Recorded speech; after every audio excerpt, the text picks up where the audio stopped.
All right. Good morning, everybody. It's nice to see everyone. We are in the last week of the Omer before Shavuot, before this revelation at Sinai. And the things to say about Shavuot, because like all of the holidays, they are each holiday is not just a commemorative event in history, but are really meant to tap us into a certain aspect of reality that we live in every single day. And the holidays they're called Moadim, which really means appointments.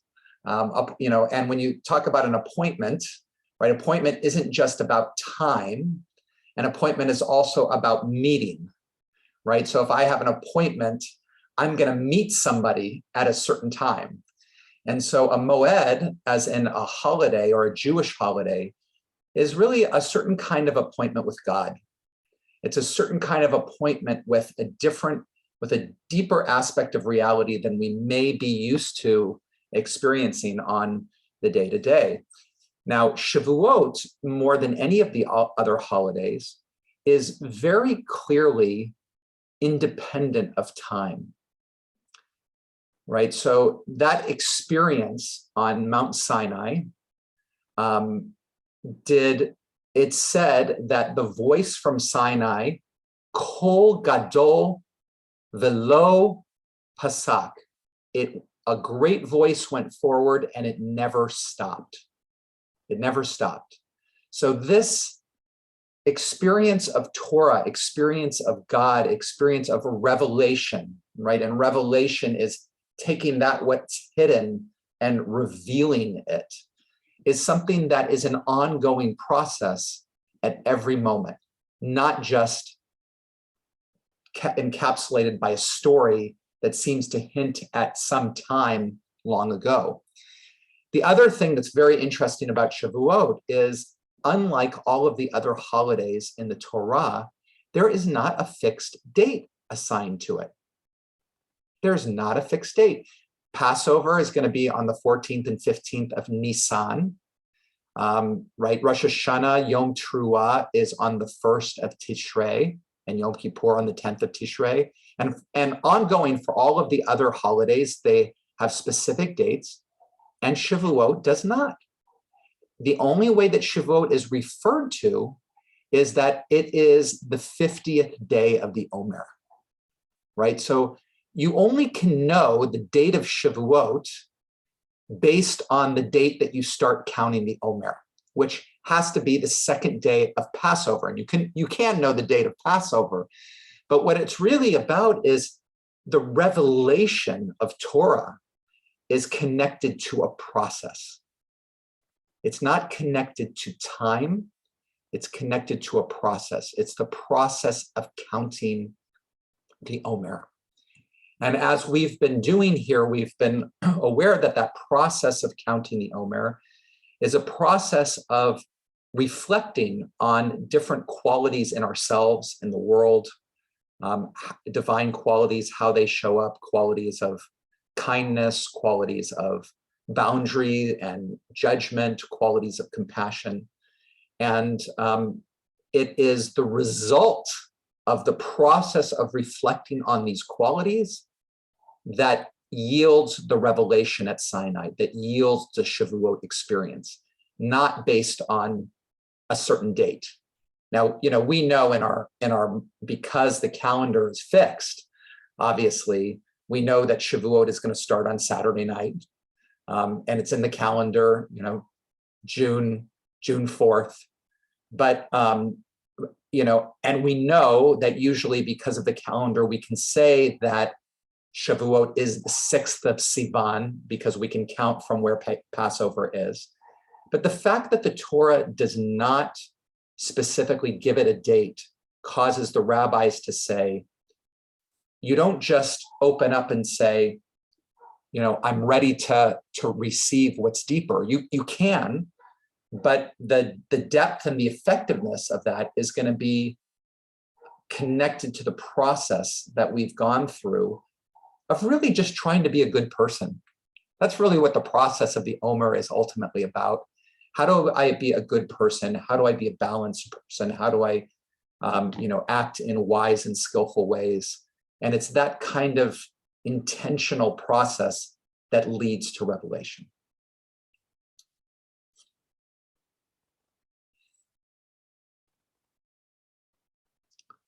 So, the other piece then we look at to say, okay, how do I open to revelation? How do I open to what is deeper in the moment? How do I open to Torah in that particular way? And that is something that we're going to practice in a meditative way.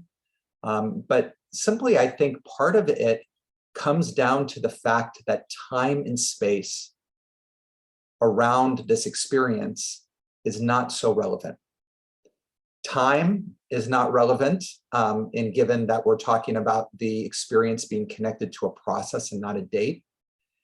And space not being relevant because there is really no place that we really know that this revelation took place. Mount Sinai, there certainly are people in the Sinai desert that, for tourist purposes have put a flag, down there and said, this is where it happened.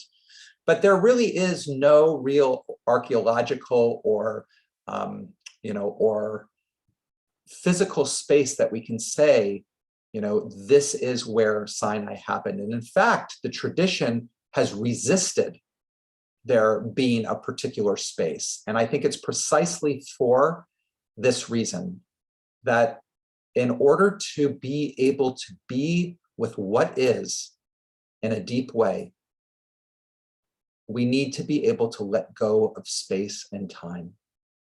It doesn't happen within space and time. And so that's what we're gonna practice now. And I'll just, say, without getting so mystical about it, saying beyond space and time is really just about the moment. Be here now. Be here now. What time is it? Now.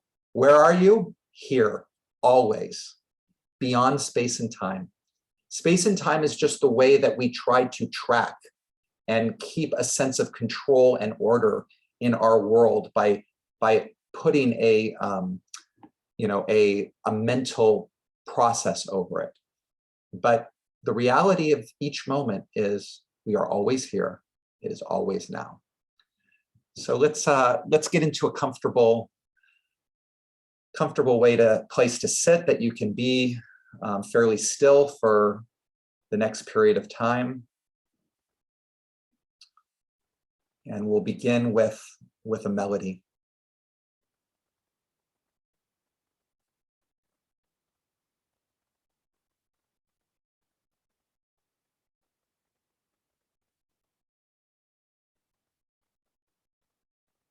Hi da da, hi da da, hi da da, hi da da, hi da da, hi da da, hi da da, hi da. Ya da da, ya da da, ya da da, ya da da, ya da da, ya da da, ya da da, ya da da, ya da da. Ya da da, ya da da, ya da da, ya da da, ya da da, ya da, ya da da, ya da da, ya da da, ya da da, ya da da, ya da da.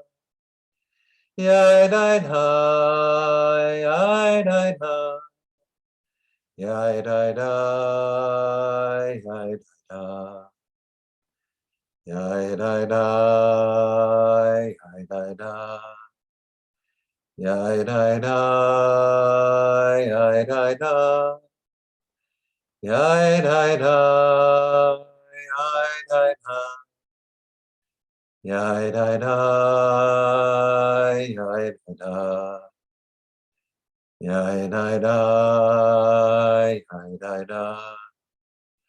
Ya da da, ya da da. Ya da da, ya da da.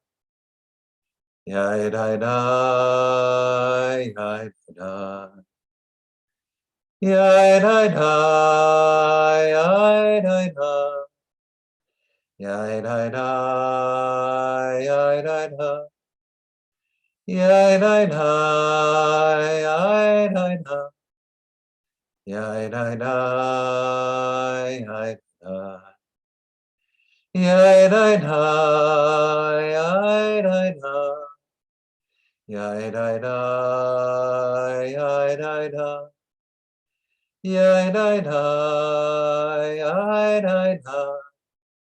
Ya da da, ya da.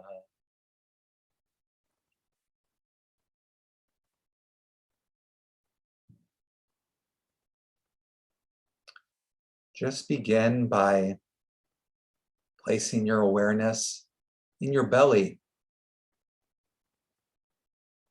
Notice the way the belly gently expands to make room for the inhale.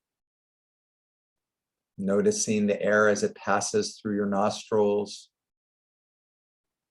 all the way down the passage to fill the belly and the gentle expanse. And then notice that moment where the inhale switches to an exhale and the air goes out, letting the belly gently contract. Noticing the switch between the exhale and an inhale, again, aware of that sensation of expansion and contraction in the belly.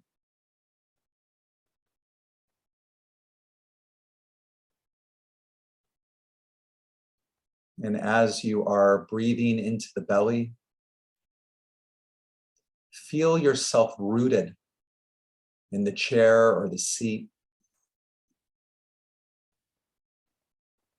Be aware of that center, in the center behind your belly button,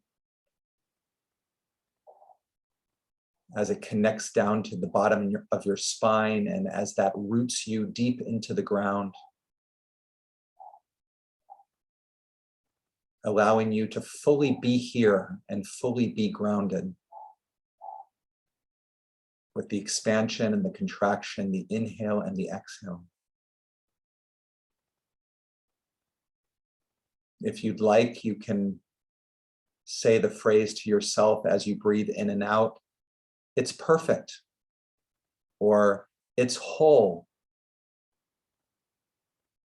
Being able to affirm in your own being that there's no place else to go in this moment, that you're exactly where you need to be. Really embracing and being here, in and out.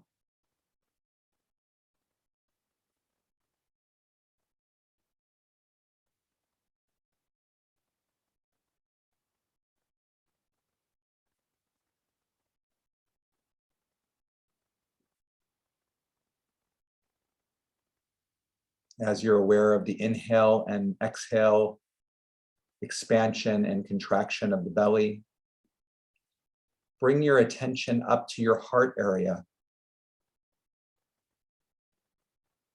letting the breath go into the heart area, almost as if the heart is an organ of breath, that you're actually able to inhale through the heart and exhale through the heart area.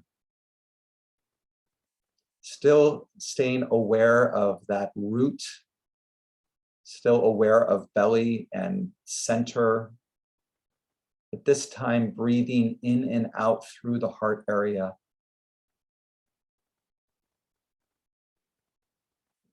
Almost as if the heart area is an open window, And the breeze of the breath goes in and out. You can even imagine a silk curtain that hangs outside of the window, fluttering in the breeze with each in and out breath.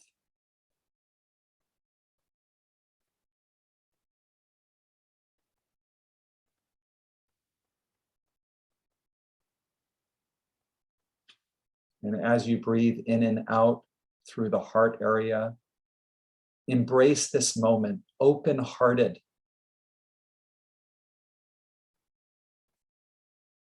Almost as if your arms are held out wide, ready to embrace the moment, saying yes to everything in your experience, breath, body, sound, all of it. No hiding, no retreating, just fully arms open, heart open, embracing this moment, breathing in and out through the heart. If you'd like, you can say the phrase with the inhale, "You are loved," and feel the reality of being loved on the inhale. And with the exhale, you say, "You are loved," out to everyone in the world, to the people in your life, to community, that wish for everybody to know in a deep way that they are loved, that there is that possibility of love.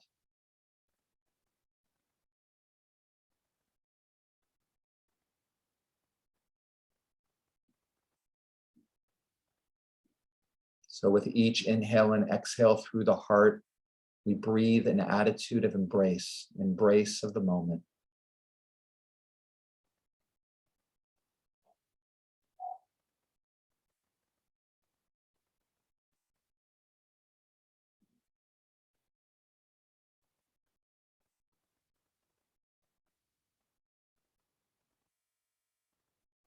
And now let your attention move to your third eye, the space in your forehead between your eyebrows and up just a little bit. And imagine that your breath is breathing in and out through that third eye area, through that forehead area. And with every inhale in, you breathe in focus, awareness, presence. With every inhale, you are more aware of what is part of your experience, the sensation of body, of breath, of sounds around, the divine symphony. And with every exhale through that third eye,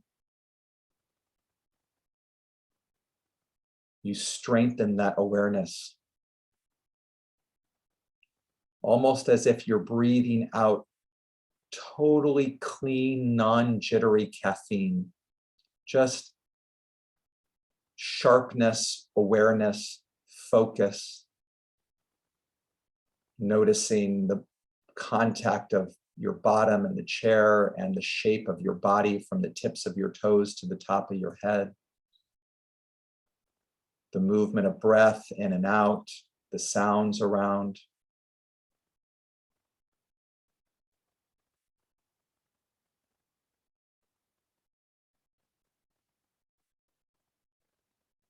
And as you breathe in and out through that third eye area, still stay tuned into the heart area, to that embrace.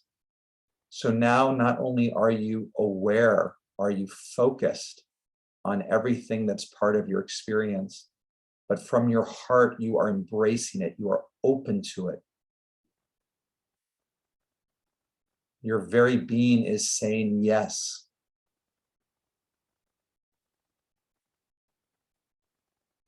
And you're also aware of your belly and the rootedness of being here, of everything being exactly as it needs to be.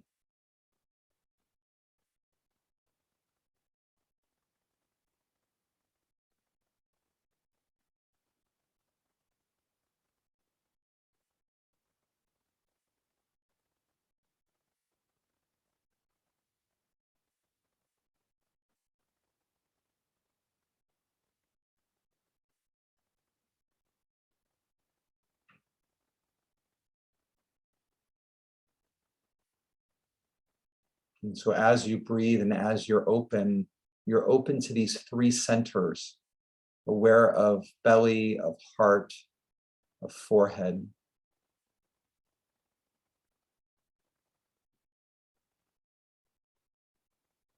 And now your awareness expands beyond all of it.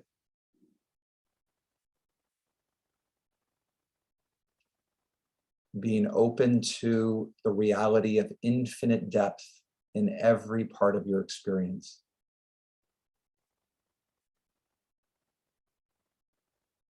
Being aware of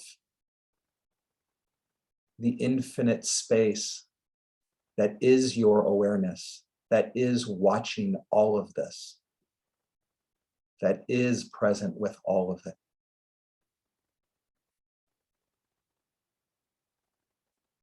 If you'd like, you can say to yourself, I am holy, with that voice of I am holy being the voice of God speaking through every cell in your being, every molecule that it surrounds you. Every part of reality is speaking out, I am holy.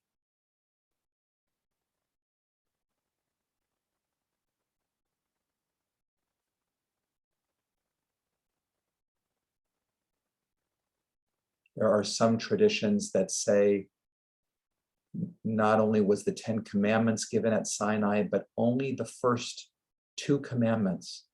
I am God who took you out of Egypt. And there's another teaching that it was just the first word of the first commandment, Anochi, I. Allow yourself to open to holy presence that pervades every aspect of your experience, witnesses every aspect, and extends beyond what we can conceive. Pure presence, I am holy.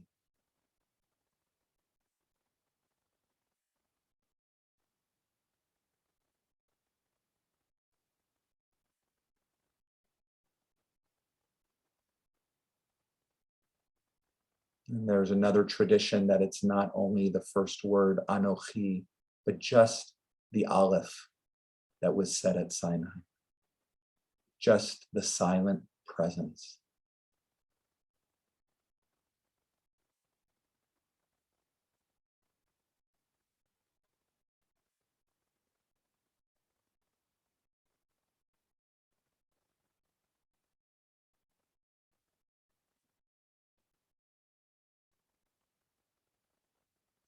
If you find yourself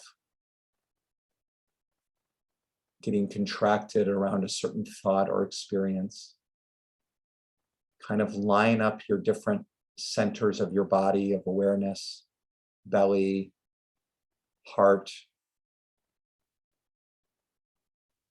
forehead, with all of the corresponding intentions of groundedness, of embrace and openness, and of focus, clarity, and concentration of everything in our experience.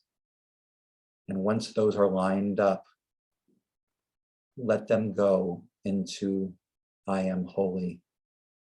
Let them go into the space, the depth that is infinite in all of it, to the very awareness that is present and perceives.